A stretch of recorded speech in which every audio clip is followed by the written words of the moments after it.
Hello guys, welcome back to my YouTube channel. तो आज मैं ज्योग्राफी का चैप्टर 2 विश्व जनसंख्या वितरण, घनत्व और वृद्धि पढ़ाने जा रहा हूँ। विश्व जनसंख्या का वितरण, उसका घनत्व और उसकी वृद्धि के बारे में पढ़ाने जा रहा हूँ। उसके कुछ टॉपिक्स यहाँ पे दिए गए हैं। आप देख सकते हैं कि विश्व जनसंख्या वितरण में वितरण के प्रारूप, यहाँ पे वितरण के प्रारूप होगा। विश्व जनसंख्या वितरण के प्रारूप। फिर जनसंख्या का घनत्व। जनसंख्या वितरण को प्रभावित करने वाले कारक, यानी जनसंख्या का कौन कौन से कारक प्रभावित करते हैं कि जनसंख्या कहाँ ज्यादा होगी, कहाँ कम होगी, कहाँ नहीं होगी, कहाँ होगी। ठीक है। और जनसंख्या वृद्धि किस प्रकार हो रही है, कितना हो रही है, सब मैं पढ़ाऊंगा आपको। जनसंख्या परिवर्तन के घटक, यही है जनसंख्या वृद्धि का ही प्रकार है, समझिए तो। क्योंकि जनसंख्या परिवर्तन कब होगा, या तो जनसंख्या बढ़ेगा तब, या तो जनसंख्या घटेगा तब। तो जनसंख्या को परिवर्तन करने वाला आखिर ऐसा कौन सा घटक है, उसके बारे में हम लोग पढ़ेंगे। और प्रवास, माइग्रेशन, यानी कोई किधर से आया है, इसके बारे में भी हम लोग पढ़ेंगे। माइग्रेशन आप लोग जानते होंगे कि जब आप लोग टेंथ टेंथ का एग्जाम देने के बाद जब आप 11th में नाम लिखवाने जाते हैं स्कूल में, और अगर आप प्राइवेट से सरकारी में जाते हैं, यानी प्राइवेट स्कूल से गवर्नमेंट स्कूल में जाते हैं, तो आपसे वहां माइग्रेशन प्रमाण पत्र मांगा जाता है, यानी यही प्रवास वाला पत्र मांगा जाता है। फिर है जनसंख्या वृद्धि की प्रवृत्तियां। जनसंख्या वृद्धि की प्रवृत्ति कैसी है? विश्व जनसंख्या 2 गुना होने की अवधि, समय अवधि यानी समय विश्व जनसंख्या होने का विश्व विश्व जनसंख्या 2 गुना होने की अवधि, कितना समय लगा 2 गुना होने में। ठीक है। फिर जनसंख्या परिवर्तन का प्रभाव। जनसंख्या अगर परिवर्तित होगा, बढ़ेगा या घटेगा, तो हमारे जनसंख्या पर और हमारे मानव जीवन पर क्या क्या प्रभाव पड़ेगा, हम उसके बारे में पढ़ेंगे। और लास्ट, ये मोस्ट वीवीआई है, यहाँ पे मोस्ट वीवीआई टिक कर लीजिए आप लोग भी। जनांकीय संक्रमण सिद्धांत, डेमोग्राफिक ट्रांजिशन थ्योरी। ये बहुत बहुत बहुत ज्यादा इंपॉर्टेंट है, क्योंकि ये हमेशा 5 मार्क्स में पूछता ही पूछता है। ये हमेशा 5 मार्क्स में ये थ्योरी पूछा जाता है। और चैप्टर 2 का ये बहुत ही अच्छा थ्योरी है, जो कि बार बार रिपीट हुआ है एग्जाम में। आप पिछले ईयर के PYQ उठा के आप देख सकते हैं, उसमें भी इस चैप्टर से क्वेश्चन में ये जरूर था, जनांकीय संक्रमण सिद्धांत। ठीक है। तो इसके बारे में भी हम लोग बहुत ही डिटेल से पढ़ेंगे। और मैं और ये आपको देखकर घबराना नहीं है कि इतने सारे टॉपिक्स हैं। मैंने इसके नोट्स खुद बनाए हैं, जिसका प्रिंट आउट मैंने निकाला है। ठीक है। आप लोगों को पढ़ाने के लिए मैंने प्रिंट आउट निकाला है, और आप लोगों को मैं इसी से पढ़ाऊंगा। ठीक है। तो चलिए आगे बढ़ते हैं। अब पहला टॉपिक क्या है? विश्व जनसंख्या वितरण में प्रारूप। पहला टॉपिक है विश्व जनसंख्या वितरण के प्रारूप, यानी जनसंख्या वितरण शब्द का अर्थ भूपृष्ठ। जनसंख्या वितरण शब्द का अर्थ भूपृष्ठ पर लोग किस प्रकार वितरित हैं। हाँ, जनसंख्या वितरण शब्द का अर्थ, यानी वितरण यानी क्या होता है? बंटना। वितरण यानी बंटना। तो जनसंख्या वितरण शब्द का अर्थ भूपृष्ठ यानी भूमि पर लोग किस प्रकार वितरित हैं, यानी किस प्रकार बटे हुए हैं। ठीक है। इस बात से लगाया जाता है मोटे तौर पर विश्व की जनसंख्या का 90% इसके 10% स्थल भाग में निवास करता है। ये मैं पॉइंट आपको आगे समझाऊंगा, पहले आप मुझे पढ़ने दीजिए। ठीक है। हाँ, मोटे तौर पर विश्व की जनसंख्या का 90% इसके 10% स्थल भाग में निवास करता है, जबकि विश्व के 10 सर्वाधिक आबादी वाले देशों में विश्व की लगभग 60% जनसंख्या निवास करती है। इन देशों में से 6 देश एशिया महाद्वीप के देश हैं। चलिए अब इसको समझते हैं। चलिए अब इस पे समझते हैं हम लोग। तो क्या बोला गया था कि जनसंख्या वितरण का अर्थ क्या है? भूमि पर बंटना। भूमि पर लोगों का वितरण यानी बंटना। ऐसे आपको नहीं दिख रहा था, ये लीजिए ऐसे देखिए, भूमि पर लोगों का बंटना। ठीक है, भूमि पर लोगों का बंटना। तो उसके आगे क्या कहा गया कि इस बात से लगाया जाता है मोटे तौर पर विश्व की जनसंख्या, मोटे तौर पर पूरे विश्व की जनसंख्या विश्व की जनसंख्या का 90% भाग, विश्व की जनसंख्या का 90% भाग कहाँ रहता है? 90% भाग मात्र 10% भूमि पर रह रहा है। 100% भूमि में से मात्र 10% भूमि पर 90% जनसंख्या निवास करती है। यानी समझ रहे हैं कितना ज्यादा जनसंख्या और कितनी कम भूमि। जबकि विश्व के 10 सर्वाधिक वाले देशों की, विश्व के 10 सर्वाधिक आबादी वाले देशों में विश्व की लगभग 60% जनसंख्या निवास करती है। इस पॉइंट को ध्यान से समझिएगा कि विश्व की 10 सबसे सर्वाधिक जनसंख्या, मैं शॉर्ट में लिखता हूँ, 10 सर्वाधिक जनसंख्या वाले देश की लगभग 60% जनसंख्या निवास करती है। 60% जनसंख्या निवास करती है। और इन देशों में से 10 देशों में से 6 देश कहाँ के हैं? 6 देश एशिया महाद्वीप के हैं। 6 देश एशिया महाद्वीप के हैं। एशिया की जनसंख्या के संबंध में जॉर्ज बी ग्रेसी ने कहा है कि एशिया में बहुत अधिक स्थानों पर कम लोग और कम स्थानों पर अधिक लोग रहते हैं। बिल्कुल सही कहा। देखिए, जॉर्ज बी ग्रेसी ने क्या कहा? जॉर्ज बी ग्रेसी ने कहा कि एशिया में बहुत अधिक स्थानों पर 10 सर्वाधिक जनसंख्या वाले, यहाँ पे 10% भूमि खत्म हो गया तो कितना परसेंट भूमि है? 90% भूमि। 90% भूमि बच गया, जिस पर कितना जनसंख्या निवास कर रहा है? यहाँ पे 90%, 100 में से 90 माइनस कीजिए तो 10%। ठीक है, जॉर्ज विक्रेसी का कहना है कि एशिया में बहुत अधिक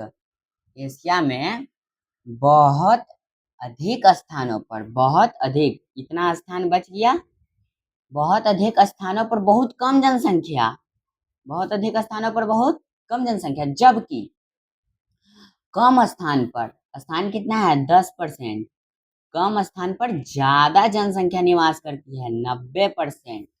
सोचिए कितना ज्यादा है कि 10% भूमि पर 90% लोग रह रहे हैं, जबकि 90% भूमि पर 10% लोग रह रहे हैं। तो जॉर्ज विक्रेसी ने बिल्कुल ठीक कहा था। ठीक है, अब चलते हैं हम लोग अपने आगे की टॉपिक की तरफ। यहाँ पे लिखा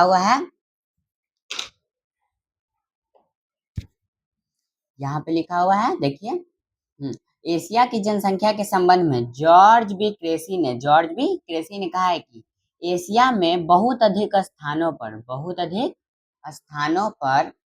कम लोग और कम स्थानों पर अधिक लोग रहते हैं। ठीक है, बिल्कुल सही कहना लग रहा है, उनके हिसाब से बिल्कुल सही कहना है। अब हम लोग आगे बढ़ते हैं। देखिए, ये चित्र दिया गया है, अत्यधिक सघन जनसंख्या वाले देश, यानी अत्यधिक सघन का मतलब होता है जहां पे बहुत अधिक मात्रा में कोई वस्तु हो, कोई चीज हो, बहुत अधिक मात्रा में वहाँ सघन हो जाता है। जैसे सघन जंगल, जहाँ पे सघन बहुत सारे पेड़ होते हैं, उसको सघन जंगल कहते हैं। तो देखिए इसमें है कि चीन, Bharat, USA, United state of America, Indonesia, Brazil, Pakistan, Nigeria, रूस और मैक्सिको, यानी अत्यधिक सघन जनसंख्या वाले देश। इस चित्र में क्या है? अत्यधिक सघन जनसंख्या वाले क्षेत्र, देश, यानी इतने देश जो हैं 1 2 3 4 5 6 7 8 9, यानी 9 ऐसे देश है जहां जनसंख्या बहुत ज्यादा है।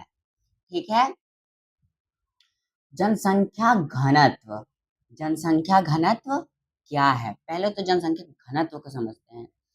किसी भौगोलिक क्षेत्र में, किसी भौगोलिक क्षेत्र में रहने वाले लोगों की संख्या को जनसंख्या घनत्व कहते हैं। हाँ, अब हम लोग इसको समझते हैं कि जनसंख्या घनत्व किसको कहते हैं। तो जनसंख्या घनत्व यहाँ पे लिखा हुआ है। जनसंख्या घनत्व किसको कहते हैं? कि भौगोलिक स्थान, किसी भौगोलिक स्थान, क्या लिखा हुआ है? किसी भौगोलिक क्षेत्र में यानी स्थान में रहने वाले लोगों की संख्या, यानी मान लीजिए कि ये पटना है। ठीक है, मान लीजिए ये पटना है, क्योंकि मैं पटना से हूँ इसीलिए पटना का एग्जांपल ले रहा हूँ। मान लीजिए ये पटना है, तो पटना में कितने लोग रह रहे हैं, पटना में कितने लोग रह रहे हैं, इन लोगों की संख्या, लोगों की संख्या क्या कहलाएगी? पटना की जनसंख्या घनत्व कहलाएगी। पटना का जनसंख्या घनत्व कहलाएगी, जनसंख्या घनत्व कहलाएगा। ठीक है, आगे क्या लिखा हुआ है? किसी भौगोलिक क्षेत्र में रहने वाले लोगों की संख्या को जनसंख्या घनत्व कहते हैं। हाँ, जनसंख्या घनत्व का फॉर्मूला क्या है? जनसंख्या घनत्व इज इक्वल टू जनसंख्या बटा क्षेत्रफल। ठीक है, देखिए जनसंख्या घनत्व इज इक्वल टू जनसंख्या बटा क्षेत्रफल। यह इसका फॉर्मूला है जनसंख्या घनत्व निकालने का। कि मान लीजिए जनसंख्या घनत्व, एक मिनट देखिएगा कि ये जनसंख्या का डिफिनेशन ही गलत है। जनसंख्या घनत्व का ये जो डिफिनेशन है ये जनसंख्या का होना चाहिए था, जनसंख्या घनत्व का नहीं। किसी भौगोलिक क्षेत्र में रहने वाले लोगों की संख्या को जनसंख्या कहा जाता है। मान लीजिए कि कोई क्षेत्र है, पटना है, मान लीजिए क्षेत्र पटना है। पटना में मान लीजिए 100 लोग रह रहे हैं, 100 लोग हैं, तो ये क्या है? 100 लोग पटना की जनसंख्या है। जबकि मान लीजिए पटना के 1 किलोमीटर स्क्वायर वाले क्षेत्र में, 1 किलोमीटर स्क्वायर, पटना में 1 किलोमीटर स्क्वायर क्षेत्र लेंगे, उसमें मान लीजिए कि 50 लोग रह रहे हैं, तो वो वहाँ की जनसंख्या घनत्व कहलाएगी। ठीक है, तो जनसंख्या घनत्व का डिफिनेशन है कि किसी भौगोलिक क्षेत्रफल या किसी भौगोलिक क्षेत्रफल के 1 किलोमीटर स्क्वायर वाले, हाँ, किसी भौगोलिक क्षेत्रफल के 1 किलोमीटर स्क्वायर वाले क्षेत्र में रहने वाले लोगों की संख्या को जनसंख्या घनत्व कहते हैं। ठीक है, और जनसंख्या घनत्व का डिफिनेशन क्या है? जनसंख्या बटा क्षेत्रफल, यानी जनसंख्या घनत्व, अगर मान लीजिए मुझे पटना का जनसंख्या घनत्व निकालना है, ठीक है, तो पटना की जनसंख्या लेंगे। मान लीजिए पटना की जनसंख्या 100 है मान लीजिए, और इसका क्षेत्रफल 10 है, 10 किलोमीटर स्क्वायर है। ठीक है, मान लिए 10 किलोमीटर स्क्वायर है, 1 0 से 1 0 खत्म। यानी पटना के 1 किलोमीटर 1 किलोमीटर स्क्वायर वाले क्षेत्र में कितने लोग रह रहे हैं? देखिए यहाँ 10 लोग, 10 लोग रह रहे हैं जो पटना के 1 किलोमीटर वाले 1 किलोमीटर स्क्वायर क्षेत्र में रह रहे हैं। ठीक है, चलिए अब हम लोग आगे बढ़ते हैं। इसमें गलत लिखा हुआ था, कोई बात नहीं, मैंने आपको सही बता दिया है। जनसंख्या वितरण को प्रभावित करने वाले कारक। अब हम लोग पढ़ते हैं जनसंख्या वितरण को ऐसे कौन कौन से कारक है जो प्रभावित करते हैं। तो भौगोलिक कारक है, पहला है भौगोलिक कारक के अंदर भी है जल की उपलब्धता। सही बात है।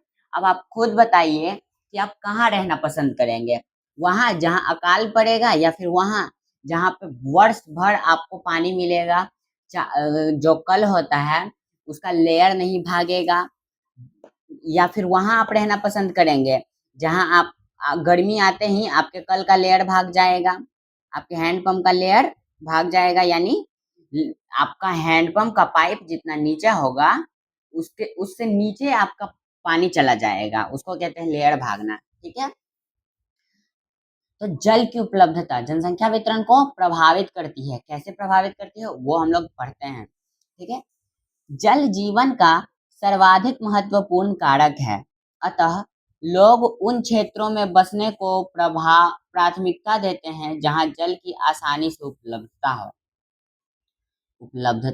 हो। यानी जल जीवन का सर्वाधिक महत्वपूर्ण कारक है, अतः लोग उन क्षेत्रों में बसने को प्राथमिकता देते हैं जहां जल आसानी से प्राप्त हो। यानी आप खुद सोचिए, जल जीवन का सर्वाधिक महत्वपूर्ण कारक है कि नहीं? आपको हर काम के लिए जल चाहिए। ठीक है, तो लोग, जाहिर सी बात है कि लोग कहाँ रहना पसंद करेंगे? जहाँ जल आसानी से उन्हें प्राप्त हो। ठीक है, हम लोग आगे बढ़ते हैं। दूसरा कारक है, भौगोलिक कारक में दूसरा कारक है भू आकृति। भू आकृति यानी कि पठार पे रहेगा कोई या फिर कोई पहाड़ पे रहेगा, कि ये पहाड़, पठार, मैदान, कैसे जगह पर लोग रहेंगे।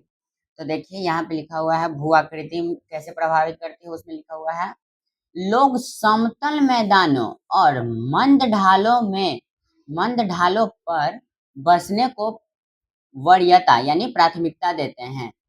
इसका कारण यह है कि ऐसे क्षेत्र फसलों के उत्पादन, सड़क निर्माण और उद्योग सड़क निर्माण फसलों के उत्पादन, सड़क निर्माण और उद्योग के लिए अनुकूल मतलब आप मान लीजिए जो काम वहां करेंगे वह सही होगा, उसको बोलते हैं अनुकूल। और प्रतिकूल यानी मान लीजिए आप कृषि कर रहे हैं और बाढ़ आ गया, वो हो गया प्रतिकूल। तो देखिए, लोग समतल मैदान यानी भारत का उत्तर का विशाल मैदान, भारत आप लोग जानते हैं भारत है ऐसे, तो भारत का उत्तर का विशाल मैदान, ये जो उत्तर वाला एरिया है उत्तर का, इसको यहाँ पे विशाल मैदान है, भारत का उत्तर का विशाल मैदान 7 लाख किलोमीटर स्क्वायर में फैला हुआ है। तो समतल मैदान और मंद ढाल, यहाँ मंद ढाल है, मंद ढाल मतलब मंद मतलब होता है बहुत कम, यानी बहुत कम ढाल पर बसने को प्राथमिकता देते हैं। इसका कारण यह है, यानी इसका कारण भी बताया है कि इसका कारण क्या है। इसका कारण यह है कि ऐसे क्षेत्र फसलों के उत्पादन, यहाँ पे बताइए, अब मैदान है यहाँ पे समतल, तो यहाँ पे फसल अच्छा से होगा कि नहीं? बराबर धूप, बराबर पानी, सब कुछ मिलेगा तो फसल उत्पादन बढ़िया से होगा। ठीक है, सड़क निर्माण अच्छा से होगा और उद्योग के लिए अनुकूल होगा। पहाड़ पे बताइए, अब पहाड़ पे आप फसल उत्पादन तो कर सकते हैं लेकिन उतना मात्रा में होगा नहीं होगा, क्यों? क्योंकि वहां पे बहुत सारे ऐसे ऐसे होंगे, जैसे ठंड में वहां पे बर्फ जम जाएगा पहाड़ पे, और भी बहुत सारे कारक होंगे जिसके कारण आपका फसल उत्पादन ठीक से नहीं होगा। सड़क निर्माण इतने बढ़िया ढंग से नहीं होगा जितना समतल मैदान पे हो सकता है। और उद्योग तो पहाड़ पर बिल्कुल हम लोग लगा ही नहीं सकते हैं, पहाड़ या पठार पे। ठीक है, तो भारत का गंगा का मैदानी क्षेत्र, एग्जाम्पल में कौन सा है? भारत के गंगा का मैदानी क्षेत्र, यानी गंगा नदी उत्तर भारत की सबसे बड़ी नदी है, पूरे भारत की सबसे बड़ी नदी है। ठीक है, फिर है भौगोलिक कारक में तीसरा है जलवायु। जलवायु में लिखा हुआ है सुविधाजनक जलवायु वाले क्षेत्र। सुविधाजनक जलवायु वाले क्षेत्र जिनमें अधिक मौसमी परिवर्तन नहीं पाए जाते हैं। जिनमें अधिक मौसमी परिवर्तन नहीं पाए जाते हैं, अत्यधिक जनसंख्या पाई जाती है। देखिए सही बात है, सुविधाजनक जलवायु वाले क्षेत्र जिसमें अधिक मौसमी परिवर्तन नहीं पाए जाते हैं। आप बताइए दुनिया का सबसे अच्छा जलवायु वाला क्षेत्र कौन सा है? आप लोग कमेंट करके बताइएगा कि दुनिया का सबसे अच्छा जलवायु वाला क्षेत्र कौन सा है। मैं उस कमेंट का रिप्लाई भी दूंगा और जिसका सही रहेगा उसके कमेंट को मैं लाइक भी करूंगा, ठीक है। तो आप कमेंट करके बताइएगा कि दुनिया की सबसे अच्छी जलवायु वाली क्षेत्र कौन सा है, ठीक है। हम लोग आगे बढ़ते हैं, मुझे पता है पर मैं आप लोगों को बताऊंगा नहीं, आप लोग कमेंट कीजिए। तो सुविधाजनक जलवायु वाला क्षेत्र वैसा क्षेत्र जहाँ ना ज्यादा गर्मी हो ना ज्यादा ठंडा हो, ठीक है। बारिश बारिश भी उतना ही हो जितना जरूरत हो, सब कुछ मतलब इंसान सब कुछ ऐसा चाहता है कि सब कुछ उसके अनुकूल हो, जैसा वो चाहे वैसा हो। तो जलवायु भी उसी प्रकार का है। जलवायु ऐसा जलवायु होना चाहिए जहाँ लोग आसानी से सरवाइव कर सकें।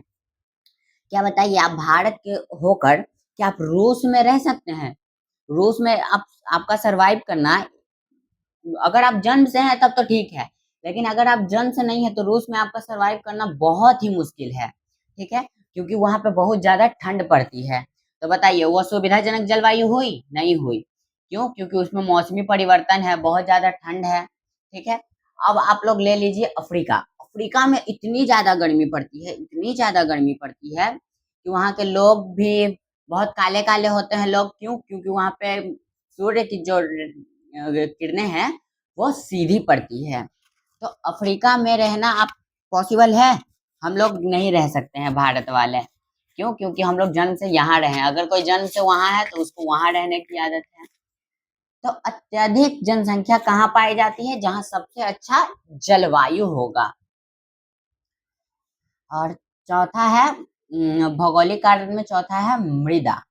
ये भी बहुत इंपॉर्टेंट है। मृदा उपजाऊ मृदा क्षेत्र में भी जनसंख्या की अधिकता पाई जाती है।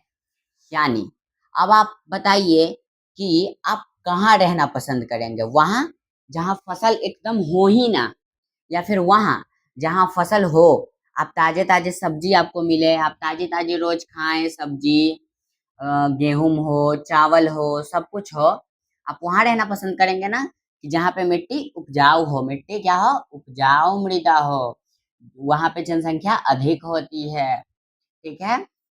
दूसरा है आर्थिक कारक। पहला हम लोग क्या पढ़े थे? भौगोलिक कारक। देखिए पहला है भौगोलिक कारक, जनसंख्या वितरण को प्रभावित करने वाले भौगोलिक कारक, और दूसरा है आर्थिक कारक। तो आर्थिक कारक में पहला है खनिज।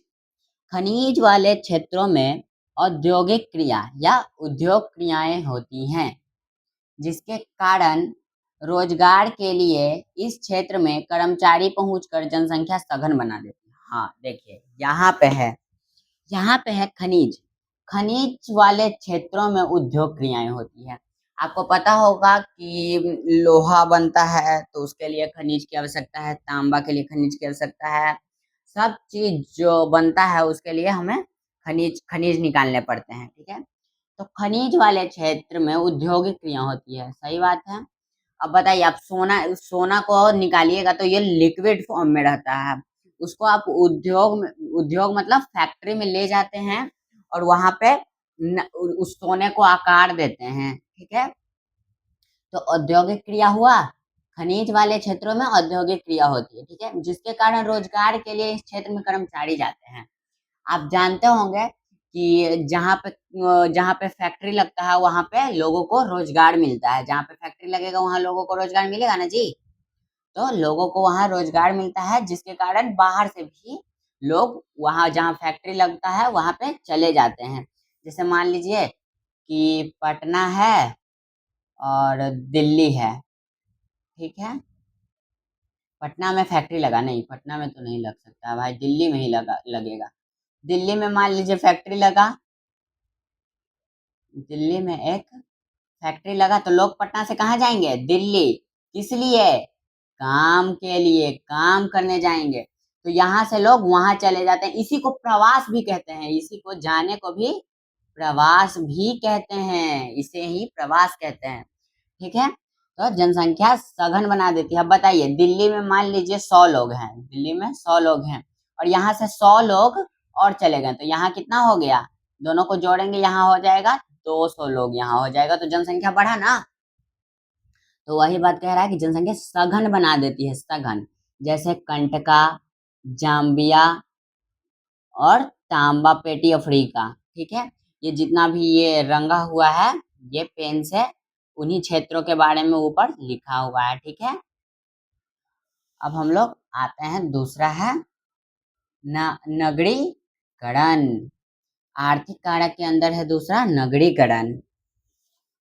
नगर में रोजगार, शिक्षा, चिकित्सा, परिवहन और संचार संबंधी सुविधा बेहतर रूप से प्रस्तुत होती है, जिस कारण इस क्षेत्र में अधिक जनसंख्या प्रवास करती है। सही बात है, नगरीकरण।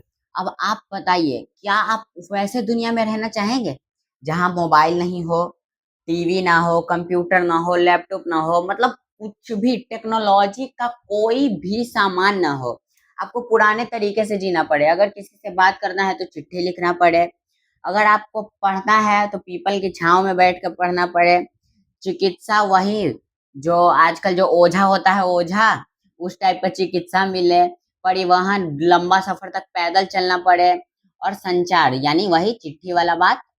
तो बताइए, आप वैसे क्षेत्र में रहना चाहेंगे जहाँ ये सब हो, या फिर आप वैसे क्षेत्र में रहना चाहेंगे जहाँ आपको काम मिले, जहाँ पे मोबाइल, कंप्यूटर, अलग अलग तरह का टेक्नोलॉजी मशीन हो, सब कुछ हो, शिक्षा भी बहुत बढ़िया हो जिससे आप कुछ सीख सकें, यहाँ पे चिकित्सा यानी डॉक्टर बहुत बढ़िया हो, हर चीज के अलग अलग स्पेशलिस्ट डॉक्टर हो, परिवहन में रेलगाड़ी, वायुयान यानी हवाई जहाज हो, गाड़ी हो, साइकिल हो, और संचार यानी फोन, तो वहां पे आप रहना पसंद करेंगे ना। तो उसी कारण से अधिक जनसंख्या कहाँ प्रवास करती है? नगर की ओर, गांव से शहर की ओर चली जाती है जनसंख्या। तीसरा है औद्योगिकीकरण। औद्योगिकरण यानी फैक्ट्री, फैक्ट्री जहाँ पे लगता है। औद्योगिकरण पेटियां रोजगार के अवसर उपलब्ध करती हैं और बड़ी संख्या में लोगों को आकर्षित करता है। जैसे जापान का कोबे ओसाका प्रदेश, औद्योगिकरण पेटियां रोजगार के अवसर उपलब्ध कराती है। देखिए, सीधा सीधा बात है, उस पे नहीं जाना है, लैंग्वेज पे। लैंग्वेज आपको आंसर राइटिंग में समझने के लिए आप बस इतना याद रखिए कि औद्योगिकरण यानी जहाँ पे आपका रोजगार उपलब्ध होगा वहीं पे न जनसंख्या जाएगा। क्या आप बेरोजगार रहना चाहते हैं? अगर आप बेरोजगार रहना चाहते हैं तो ऑनलाइन क्लास आप क्यों कीजिएगा, आप क्यों पढ़िएगा? ठीक है, तो जहाँ पे रोजगार होगा वहीं पे न लोग जाएगा। आपको पढ़ रहे हैं, इसके पीछे का कारण क्या है कि आपको काम चाहिए, तो जहाँ पे औद्योगिकरण होगा वहां पे काम मिलेगा। ठीक है, तो काम मिलेगा तो आप वहां जाइएगा, तो वहां की जनसंख्या, वहां पे क्या आकर्षित कर रहा है आपको? आपको वहां का औद्योगिकरण, आपको वहां का रोजगार आपको आकर्षित कर रहा है। ठीक है, जापान का कोसे ओसाका प्रदेश जिसमें आता है। तीसरा है सामाजिक एवं सांस्कृतिक कारक। तीसरा क्या है? सामाजिक एवं सांस्कृतिक कारक। इसको पढ़ो। कुछ स्थान धार्मिक अथवा सांस्कृतिक महत्व के कारण अधिक लोगों को आकर्षित करते हैं। हाँ, देखिए, अब कोई कोई ऐसे लोग होते हैं, कई ऐसे लोग होते हैं जो जो धर्म के लिए, धर्म के प्रति बहुत ही निष्ठावान होते हैं, या अपने संस्कृति के प्रति, जैसे कोई कोई कहते हैं कि नहीं, गांव की मिट्टी हमारी देवता है, हमारे देवता है, हम गांव में ही रहेंगे, गांव का जमीन नहीं बेचेंगे। फिल्म में आप लोग देखे होंगे। और सामाजिक एवं सांस्कृतिक कारक। सामाजिक यानी ये क्या बोलते हैं, कुछ स्थान धार्मिक, हाँ, धार्मिक और सांस्कृतिक महत्व। धार्मिक यानी जहाँ मंदिर हो और संस्कृति हो, उसके कारण अधिक लोग वहाँ आकर्षित होते हैं। ठीक है, जैसे आपको कोई कह दे कि आप केदारनाथ में जाके रहिए, तो आप रहिएगा ना केदारनाथ में? आप जरूर जाइएगा केदारनाथ, काशी, वृंदावन, जिसके ऊपर एकदम बड़ा सा लिखा हुआ है मेरो वृंदावन। आप वृंदावन में जैसे ही एंटर कीजिएगा वहां पे बहुत बड़ा सा एक दरवाजा टाइप बना हुआ है और लिखा हुआ है मेरो वृंदावन। तो आप बताइए वैसे वैसे क्षेत्र में किस लिए जाते हैं लोग? धार्मिक और सांस्कृतिक महत्व के कारण वहां लोग जाते हैं। ठीक है, तो आज मैंने इतना पढ़ा दिया और अगले क्लास में पढ़ेंगे जनसंख्या वृद्धि, यानी हमारा नेक्स्ट टॉपिक क्या होने वाला है, जनसंख्या वृद्धि। इतना तक कोई दिक्कत है तो आप कमेंट कीजिए, बिल्कुल आप कमेंट कीजिए, मैं आपको दोबारा से पढ़ाने के लिए तैयार हूँ। अगर आपको कोई भी बात नहीं समझ में आया तो मैं आपको दोबारा से बिल्कुल पढ़ाऊंगा। और टेंशन मत लीजिए, इस चैप्टर के खत्म होते ही मैं आपको इसके नोट्स दे दूंगा। ठीक है, व्हाट्सएप चैनल और टेलीग्राम चैनल का लिंक मैंने यूट्यूब में दे रखा है। आप वहां से मेरा व्हाट्सएप चैनल और मेरा टेलीग्राम चैनल, आरताई चैनल ज्वाइन कर सकते हैं। और मुझे इंस्टाग्राम पर मोटिवेशनल शॉर्ट्स देखने के लिए आप मुझे इंस्टाग्राम पर फॉलो कर सकते हैं। तो ठीक है, चलता हूँ, मिलते हैं हम अगले क्लास में। Have a nice day.